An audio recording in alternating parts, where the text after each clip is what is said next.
This episode of SpectreSoundStudios is brought to you by DistroKid. Get your music online and out to the world.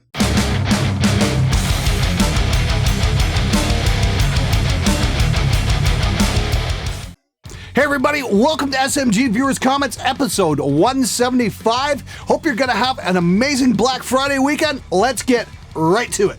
I'm bald, I dig chicks, married with kids, but Glenn's hair is luxurious. Damn you, Glenn, damn you to hell. I don't know whether I should take that as a compliment or I should be creeped out, but thanks, I guess. Hey Glenn, I'm in a band where the lead guitarist wants to use the bare minimum for amp selection, meaning he likes shitty solid-state amps and Sims instead of good sounding gear. Why is he like this? He has been talking about getting something line 6, myself using an orange or rock reverb. I just can't see it mixing well. What's your opinion on amps that complement each other and the orange rock reverb? I love mine. You're a badass. Cheers. Well, if you guys are just playing local gigs to other bands and their girlfriends, don't fucking worry about it too much.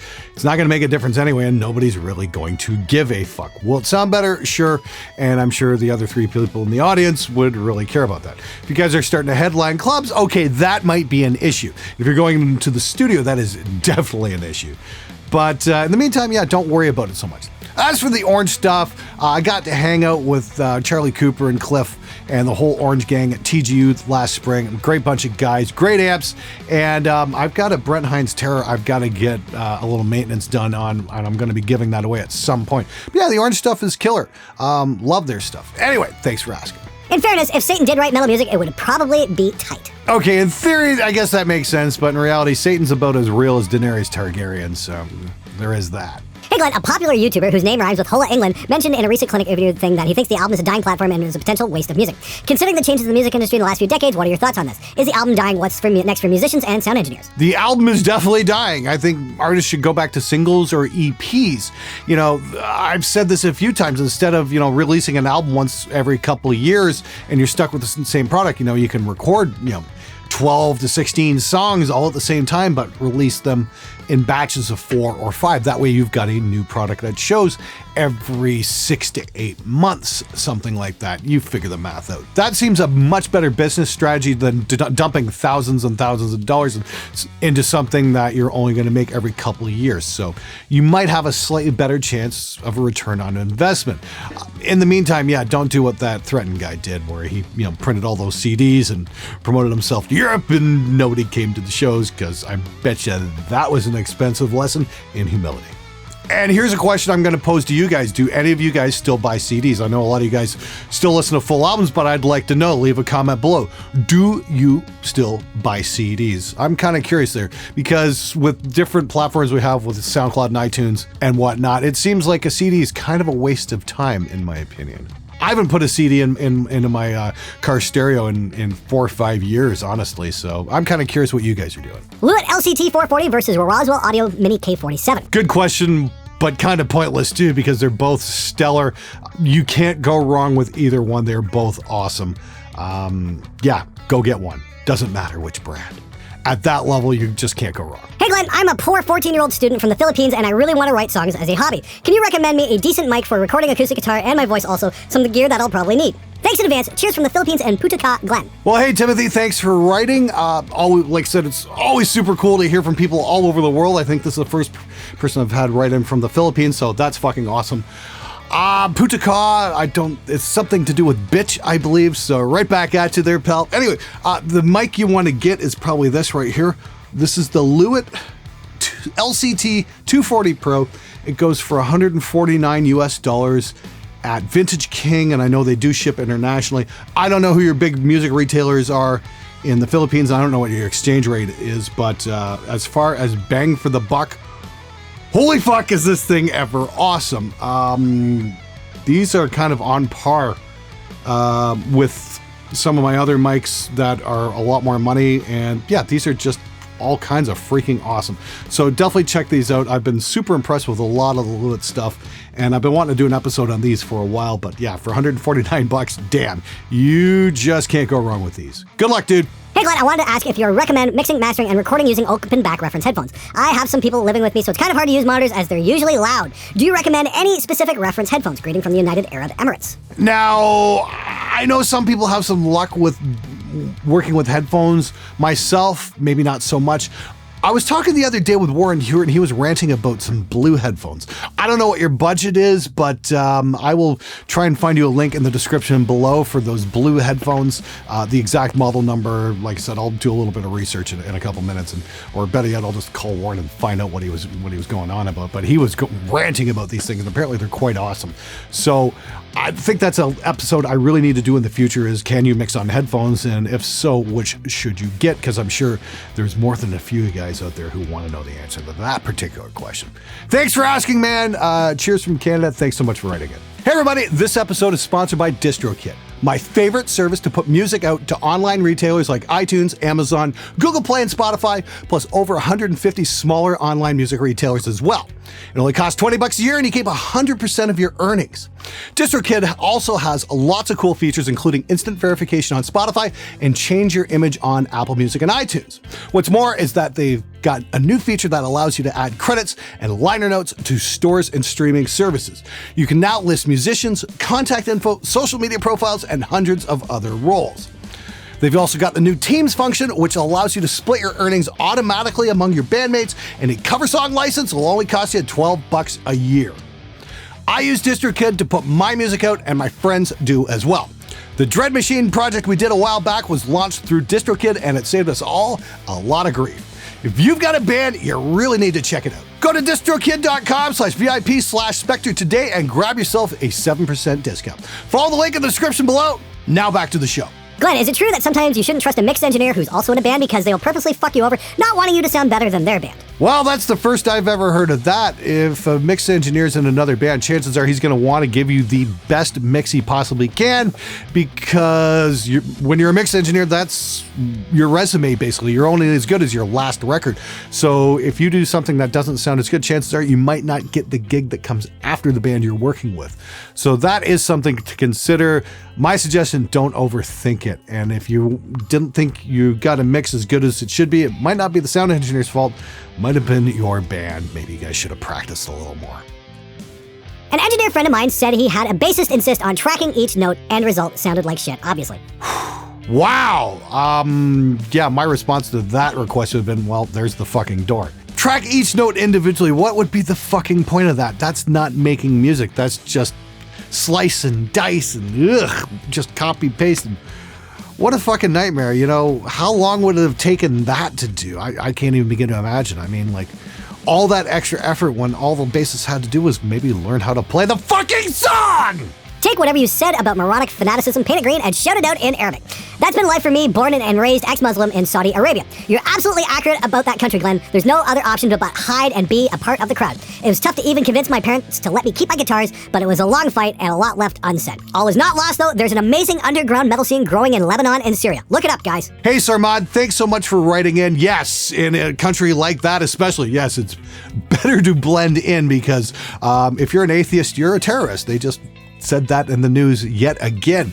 So you can cross Saudi Arabia, the countries I'm never gonna visit, because fuck that place! Anyway, glad you got to keep your instruments. Hopefully you're gonna stay safe. Hopefully you're gonna do well with your music. And yeah, I'll definitely check out your recommendation about checking out bands in Syria and Lebanon. Again, I think that's super fucking cool, especially because it's so fucking underground right there. I'm really curious to see what kind of music those guys are making. Your back vocals sound so full and large. How are you doing it? If my Roswell Colores video isn't out yet, it will be very shortly. I kind of detail that a little bit more, and we take a look at some of the tracks and show exactly what was going on.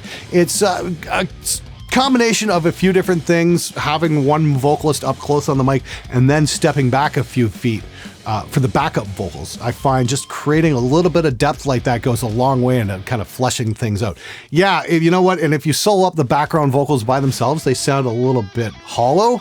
But in a mix, boy, does it ever work. And all you got to do is just basically push up the faders and everything fills right into place. Really fucking cool effect. Try it out sometime. Well, fuck me with a bloody wrench. The lads really came over and delivered. And while yes, awesome solo, great sounds, all that, am I the only one who got real chills from the harmonies at the end there? The guys can sing, and moreover, Glenn's one of the people I've heard who can really mix some justice for harmonies like that. For fuck's sakes, now I want you to mix an a cappella group, preferably in the essence of Van Cantro. Another fucking success, Glenn. Keep fucking at it, and fuck you, Enforce from Finland again. Oh, you must be talking about the Rock Me Amadeus video. Yeah, you know what? That was a lot of fun. Those guys drove up from Pennsylvania and came in the studio and just completely kicked ass. And Those are the kind of sessions that make all the bitching and all the complaining worth it, because wow, did they ever have their shit together. And it was great, because we just got to concentrate on making music instead of, teaching somebody how to play his fucking instrument. Wow, what a novel concept. Glenn, someone in the video referred to a guitarist getting red light panic. Now, I'm sure it could come down to being unprepared. That said, I'm a drummer. Yeah, go ahead. And I've had situations where exactly that happened. I was very prepared, had my fills, groove, etc. down to a T. I got in the studio and bam, shit the bed. It's almost like the fear of messing up a fill and having to start from scratch overrides everything, so I either screw up or simply have fills to where I'm not happy with the result. Any suggestions on people who deal with full-out studio anxiety? Yes, start recording more. The more you do it, the more you're going to get better at it. Truth is, I don't let a lot of people around when I'm recording my own guitar stuff because I tend to get a little nervous. I've definitely had a lot of situations where we've had guitar players come in and just completely shit the bed until I clear the room and it's just me and the guitar player working, and then things usually start working after that. So if you've got your bandmates staring at you through their glass, tell them to fuck off. The other thing is you might try playing with a guitar player or two as you lay down your tracks and get a vibe going that way. That way it's a little more a situation of what you're used to where you're practicing with that person. Try a few different ideas, man. If you've done your homework, the real player will come out. It's just a matter of finding what works for you the best. Good luck, dude.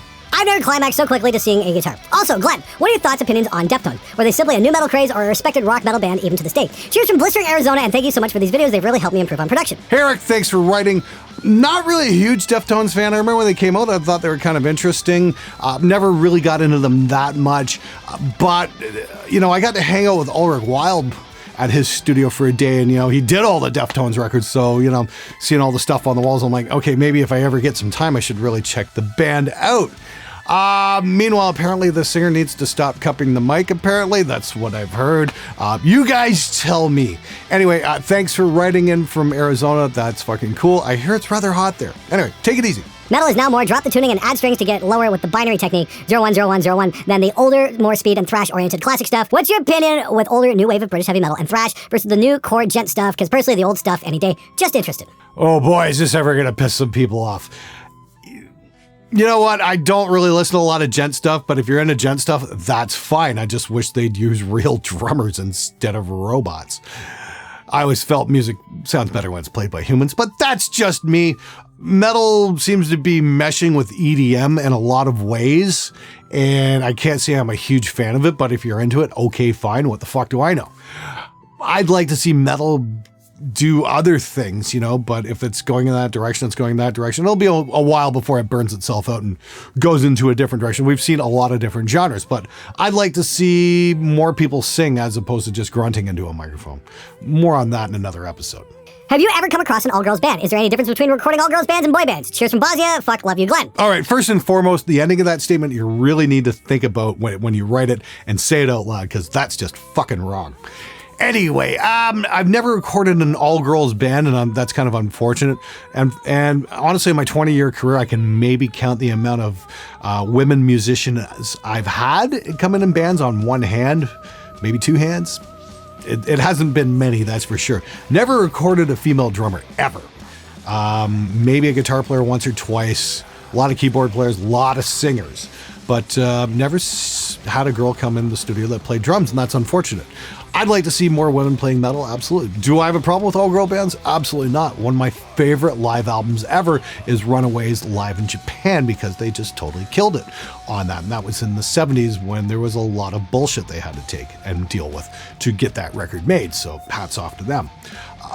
I would love to record an all-girls band at one point, but girls, boys, it just doesn't fucking matter. I had a discussion there at a party one time with a female guitar player friend of mine who shall remain nameless, who was kind of ranting and raving about how a lot of interviewers will ask her, oh, what's it like to be a girl guitar player? What's it like to be a girl guitar player? And I'm just like, look, we're all just musicians.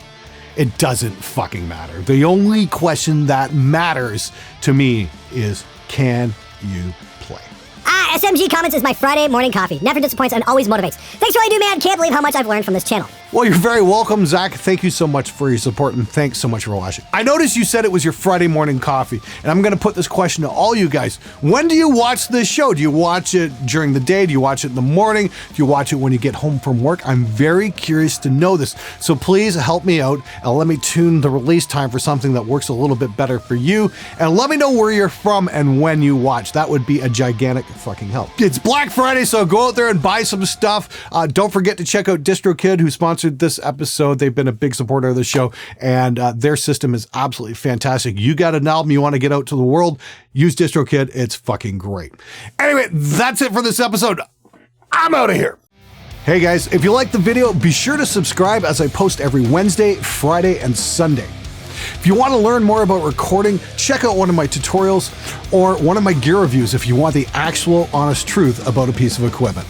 Till next time, stay metal, my friends.